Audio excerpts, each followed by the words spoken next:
आप सबको जय मसीह की। सुबह के समय हम एक वचन अध्ययन करेंगे जो पहले कुरिन्थियों की पत्री 9वें अध्याय के 24वें वचन से है। तुम वैसे ही दौड़ो कि जीतो। 2005 के पहले के मुकाबले 2005 के बाद में जो सड़क के हादसे हुए हैं उसमें मरने वाले लोगों की तादाद बहुत ज्यादा है। इसका कारण क्या है करके राष्ट्रीय राजमार्ग की सुरक्षा के विभाग ने जांच की। इसका मुख्य कारण चालकों का ध्यान इधर उधर भटकना ही है करके उन्होंने पता लगाया।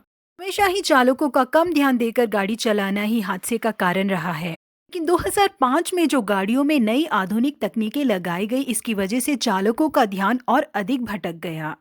गाड़ी को चलाने वाले व्यक्ति का अपने सेल फोन में बातें करते हुए ही गाड़ी को चलाना, उनको जो ईमेल्स आए हैं उसे देखना, उसका जवाब भेजना, कार स्टीरियो में सीडी बदलना, सैटेलाइट रेडियो का स्टेशन बदलना, जो पिछली सीट में उनके बच्चे बैठे हैं उनके मनपसंद डीवीडी को उन्हें लगाकर दिखाना, यही सारी चीजें हैं जो ड्राइवर के ध्यान को भटकाती है करके उन्होंने पता लगाया। सड़क हादसों में से 8 सड़क हादसों का कारण ड्राइवरों का ये आधुनिक तकनीक इस्तेमाल करना ही कारण है करके उन्होंने पता लगाया। सड़क में जो गाड़ी जा रही है उस गाड़ी के आगे जाने की कोशिश में दुर्घटना होने के आसार 9 गुना है, और सेलफोन में बात करते हुए गाड़ी को चलाना हादसे को 3 गुना बढ़ा सकता है।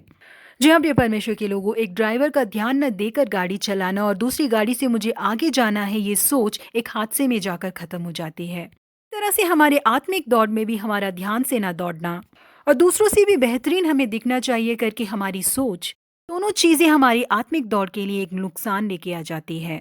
हमारी आत्मिक दौड़ के लक्ष्य को हम प्राप्त न कर सके, यही शैतान की चाल है। सोदोम और ओमरा का जब नाश हुआ तो लूत को, उसकी पत्नी को और उसके बच्चों को स्वर्गदूत ने वहां से बाहर लेकर आकर छोड़ा। स्वर्गदूतों ने उनसे कहा था कि मुड़कर देखे बिना तुम दौड़ो करके, लेकिन लूत की पत्नी ने नहीं सुना और मुड़कर देखा। लूत की पत्नी का ध्यान पूरी तरह से उन चीजों के ऊपर था जिसे वो छोड़कर आ गई थी। यही कारण था कि उसने मुड़ के देखा और नमक की पुतली बन गई। उसकी दौड़ वहीं पर खत्म हो गई। आज हमारी आत्मिक दौड़ किस तरह से है? यीशु मसीह की ओर हम जो दौड़ रहे हैं, हमारी आत्मिक दौड़ किस वजह से रुकती है? हमारा लक्ष्य है स्वर्गीय राज्य, और उसके लिए जो रुकावट बनता है शरीर की अभिलाषा और आंखों की अभिलाषा और जीवन का घमंड, इन सारी बातों को हम अपने आप से दूर करें। इस तरह से मसीह दौड़ दूसरे लोगों से आगे दौड़ना नहीं है, आराम से दौड़कर उसे समाप्त करना है।